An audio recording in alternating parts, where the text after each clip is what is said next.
Señores, Ramón Santos tiene para la revista muchos méritos porque como él, cuando nosotros comenzamos en los años 80 a hacer la parte agropecuaria, Ramón era que nos ayudaba a entender un problema tan complejo como el sector agropecuario, muy politizado, con una asociación de profesionales de la agropecuaria como son la gente de la AMPA, pero también tenía algo y era que el sector agropecuario nunca se picó el buche. Ellos tenían, por ejemplo, Fernando Álvarez en el 66, Bretón, Amézquita, ¿cómo se llama? El que viene aquí. Tito Hernández. En esa fecha, Sandino. Sandino de Jesús. En fin, decían, hablan los comunistas, decían que Fernando era el padrote de toda esa gente, pero realmente el papá de ellos, el intelectual de ellos en el área agropecuaria era el profesor ese que tuvo en Centroamérica. Carlos Aquino González. Ese era el líder de todito. Y ellos nunca se enfrentaron. Aparecieron algunas aberraciones que Balaguer se buscaba, como por ejemplo, un día nombrar a Villi Álvarez en agricultura y otro día ponía a Luis Toral, que aunque sí estaban ligados. ¿Por qué? Porque Villi es parte de Leche Rica, pero no era el hombre que manejaba eso. Y Toral era cafetalero en Barahona y su familia, pero no eran gente del sector agropecuario, que se podía decir. Entonces, ahí nos metieron esa gente. El liderazgo agropecuario. Exacto. La palabra. No era de esa gente. Realmente, una gran lección que aprendí con el amigo aquí presente fue la siguiente. Cuando venían los problemas de precios, Ramón Santos me decía, mira, el problema de los precios es importante, muy importante, pero el principal problema, lo mencionó ayer Luis Abinader, el principal problema es el abastecimiento. Tú puedes tener problemas de precio por especulación, por comercialización, por muchos intermediarios, pues inclusive por moneda, por insumo, por lo que sea. Pero si hay la comida, yo no sé cómo nos las ingeniamos para que comamos. El problema no es de precio solamente, sino lo principal es de producción. Y yo quiero entonces que el amigo aquí presente nos cuente por qué sigue siendo el suministro Ramón Santos lo más importante, que por cierto, los gobiernos del PLD tú le puedes decir lo que tú quieras, pero siempre hubo abastecimiento, en todos, ¿verdad? Yo tengo experiencia porque viví el nacimiento del Merca Santo Domingo, en la entrada de la nave que vendía al detalle. Nosotros recordamos que el arroz de menor calidad tenía en el año 2010, que ahí fue que se abrió provisionalmente eso, tenía un letrerito que decía 17 pesos la libra. Y yo estoy seguro que ese arroz que le decían puntilla a 17 pesos, hoy no está a más de 25 pesos. Es decir, que siempre se ha mantenido algunos productos como el pollo, el arroz, en la producción nacional con los problemas de los insumos. porque dicen que son productos que se producen aquí, pero tienen un componente importado grande. Ramón, producción y precios. Bueno, para comenzar por el principio. Casi siempre por ahí que se comienza. Sí, porque a veces hay gente que comienza por el final. Casi siempre, usted lo ha dicho. No siempre. El PLD, en los gobiernos del PLD, prácticamente se pueden señalar dos etapas. Una más y otra menos identificada con la agropecuaria nacional. Esto, viéndolo como periodista, si se quiere, o como comentarista agropecuario, que es el cargo al que yo aspiro, a acabarlo de aprender aquí. Realmente, yo siempre dije desde el principio que Danilo se ocupó de la agropecuaria y hizo transformaciones que aparentemente impactaban en el momento, pero prácticamente para mí el interés fue más político que de hecho los cambios. Por ejemplo, usted conoce la experiencia que todos los días la comidilla y la chismografía nacional le dedicaba un párrafo todos los días a la venta de permisos, usted se acuerda.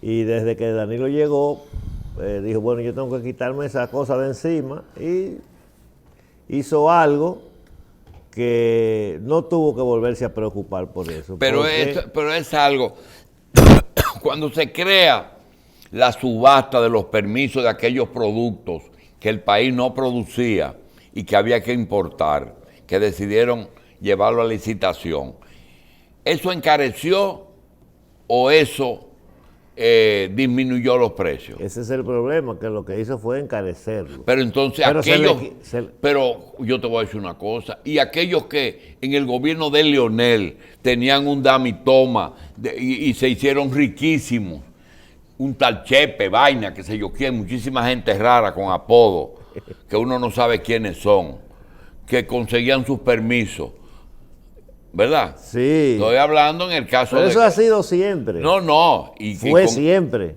Siempre. Y cuando... Es más, aquí se daba el caso de que hasta directores de aduana dejaban importar cosas que no estaba autorizado por agricultura. Eso siempre ha sido así, con la diferencia de que cuando hay una gente más seria o menos serio, se coge más o se coge menos. Y no es de más interés de mayores compromisos y menores compromisos.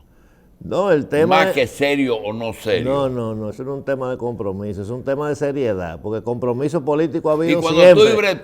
Cuando tú y Bretón manejaban la agricultura, ¿cómo eran? No, ahí no se cogía dinero, eso era en una mesa que se... Yo no estoy hablando de dinero, que cómo eran los permisos. Así mismo, eso ha estado siempre en manos del ministro de Agricultura. Era que lo otorgaba. Toda la vida ha sido así. Y muchísima gente pasó por ahí que no hacía eso. Cuando Carlos Aquino no se cogía dinero, cuando Bretón no se cogía dinero, cuando Meme Viña no se cogía dinero. Es un tema que vino junto con la cualquierización de la política, que no se averiguaba. Antes, para nombrar a una gente en un cargo, averiguaban mucho hasta de dónde nacía. Pero Chío era del sector agropecuario. Sí, del sector agropecuario de Leonel. Sí. Era de otra generación más reciente. Yo no lo conocí en varias ocasiones, pero yo no tengo elementos para juzgar a los que pasaron. Yo juzgo el sistema. Es decir, nunca una gente seria va a ser sustituido por un mecanismo, porque los mecanismos, quien primero se lo aprende es el empresario. ¿Usted cree que las reglas que tiene... No, tú eres principista. ¿Tú crees que la Constitución no hay que modificar, lo que hay que cumplir lo que dice la Constitución? Pero claro, pero no es la transparencia. Depende de los hombres. La transparencia. No del la papel. Transparencia es la que determina el incumbente. Los sistemas, usted puede hacer un mamotreto, un libro con 10,000 páginas para regir cómo es que se van a otorgar los permisos. Y si hay alguien deshonesto que tiene facultad para entregarlo ahí, lo va a entregar mal. Y eso se multiplica porque no hay un comerciante que tú le des un permiso de algo que no salga seguido a decírselo a los amigos. Porque además, en muchas ocasiones, esos comerciantes no tienen dinero para traer ese permiso que consiguieron por influencia o por comisiones y tienen que salir a buscar los otros comerciantes para que lo traigan. Por eso se le pega muchísimo FAO a muchísima gente que no fue deshonesto en el ejercicio de eso, pero sí quiere traer su producto, porque si tú tienes una estructura de 10,000 quintales de habichuelas y nada más te dan un permiso para 2,000, cuando van a importar, tú tienes que comprar los otros 8 a los que se lo dieron. Yo viví algo y yo te confieso que muchas de las preguntas que uno hace son preguntas que uno sabe la respuesta, pero la hace para que el público se edifique. Claro. Pero esto que te voy a decir, yo te juro que yo no sé, todavía hoy, yo no sé cuál es la respuesta honesta. Mira por lo que siento. Vamos a suponer que el país solamente produzca la mitad de la leche que se necesita y que hay que traer la otra mitad. No vamos a poder decir que el 60-40, vamos a hablar de mitad y mitad. Okay. Entonces, hay que autorizar a alguien. ¿Qué hizo el gobierno de Danilo? No, rífenlo, llévenlo a un concurso, cóbrenle unos cuartos, y ahí no había tráfico, sino que el que ganaba tenía que pagar unos cuartos, y eso encarecía. ¿Cómo lo hacían antes? Algunos le daban unos cuartos a los ministros y le daban el permiso. Otros no tenían que ver con eso, y ahí viene la pregunta. Cuando el año 2000 hubo la primera vez que el azúcar parda, cuando se capitalizó la empresa, que cerraron los ingenios, tuvimos que importar azúcar. Y los que producían azúcar fueron a Inazúcar a hacer una petición. Y eso es lo que yo no sé. Y le dije, pero si nosotros somos los que sabemos comercializar azúcar y no la hemos producido, ¿por qué no nos dan los permisos a nosotros? El de la habichuela, que aquí hay un rey de las habichuelas, hizo lo mismo. Yo no he podido producir en San Juan la habichuela que necesito, denme el permiso. El de los ajos de Constanza, lo mismo. ¿Qué pasó? Que le contestaron, alguien le dijo, ajá, y ustedes los ineficientes, los que no pudieron producir, ahora le vamos a dar el premio de importar. No, eso va para concurso, o eso lo vamos a dar a los que tienen los cuartos para traerlo. ¿Cuál es la solución fuera de la que pusiste? Que se lo den a gente honesta. Muy bien, tenemos que tener. Ahora, ¿qué sería? Dársela, por ejemplo, a Leche Rica, que importe la leche que falta, o dársela a uno que no es a Carballo, qué sé yo qué, ¿cómo se llama? Lo de Milex, Méndez y Caraballo. ¿Cuál es la solución? Mire, doctor, son circunstancias diferentes. Primero hay que dividir dos etapas. La etapa del comercio de los principales productos era monopolio del Estado, y la etapa donde vino el libre comercio. El sálvese quien pueda, como dicen.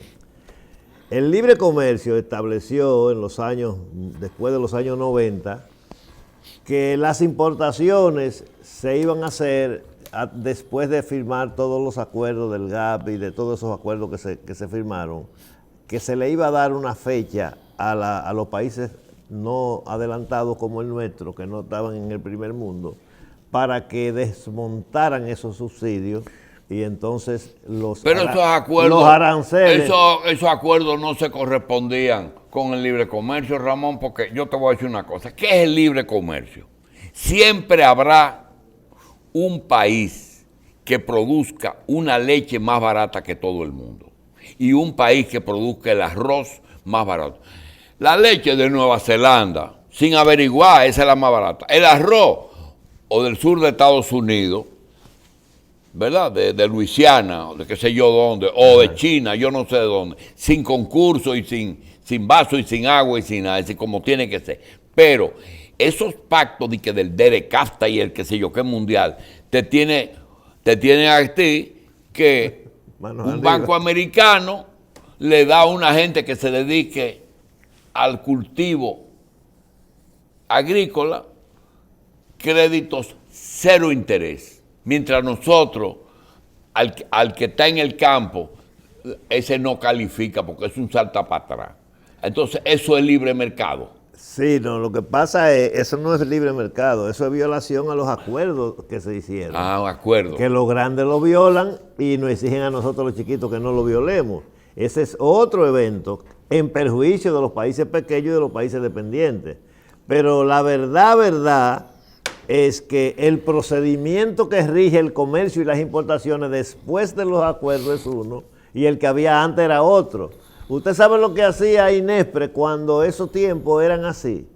INESPRE era que importaba los productos principales de aquí y se le daba permiso a la gente para importar, pero INESPRE compraba, hacía la importación, le entregaba el producto a la gente, le daba seguimiento y traía un 10% para él tenerlo de vacó, por si acaso había especulación, entonces venderlo directamente al público. Pero eso probablemente era lo mejor, pero no fue lo que decidieron las grandes potencias. Las grandes potencias decidieron que era libre comercio y como ellos son más grandes que todo el mundo, iban a vender más que todo el mundo. Pero el tema neurálgico de lo que a veces injustamente se culpa un gobierno y a veces muy justamente, está en que la intención con la que se hace, se establece un procedimiento, no siempre guarda una mala intención. En el gobierno de Jorge Blanco había un arroz a 35 centavos de las 3 categorías. ¿Y usted cree que Jorge Blanco iba a establecer un arroz a 35 centavos porque le interesaba robarse unos chelitos de arroz con tantas obras grandes que hace un gobierno? Eso lo hicieron para que el arroz de los pobres costara 35 centavos. Pero como el comercio sabe más que el pobre, compraban su asignación, que era por asignación, a 35 centavos, lo pasaba por unos tamiz, por unos sedazos, y lo convertía en selecto, que era a 80, quitándole un 10% de los granos rotos. Y eso se convirtió en lo que se llamó reclasificación y el reciclaje del arroz. Sí, pero tú y dijiste eso algo perjudicó que mucho a al mí país. se me había olvidado, que en algún momento, en los 12 años, Balaguer tuvo la inteligencia de, no solamente cuando había escasez, sino cuando olía especulación en algunos sectores que viven de eso, porque tú sabes que aquí hay gente que vive de eso. Aquí hay gente que se gana cuarto en el sector agropecuario y nunca han pisado una finca. Comprando cosas y guardando y entonces esperando precios. Autorizaban a INESPRE o al Banco Agrícola en un momento dado a hacer una importación. Tráiganse arroz y se acabó el juego. ¿Verdad? Sí, es decir, sí. que eso lo aportaste, eso es nuevo, como lo aprendí ahora. Bien, señores, nosotros tenemos que tratar un tema que tiene que ver con medio ambiente y con una de las provincias más complejas que hay aquí. Compleja porque, señores, San Cristóbal tiene de todo. Tiene minas, tiene turismo, tiene montañas, tiene llanuras, tiene agua. Vamos a hablar con un san cristobalense que no es Rafael Leonidas Trujillo. Dentro de un momentito, pausamos.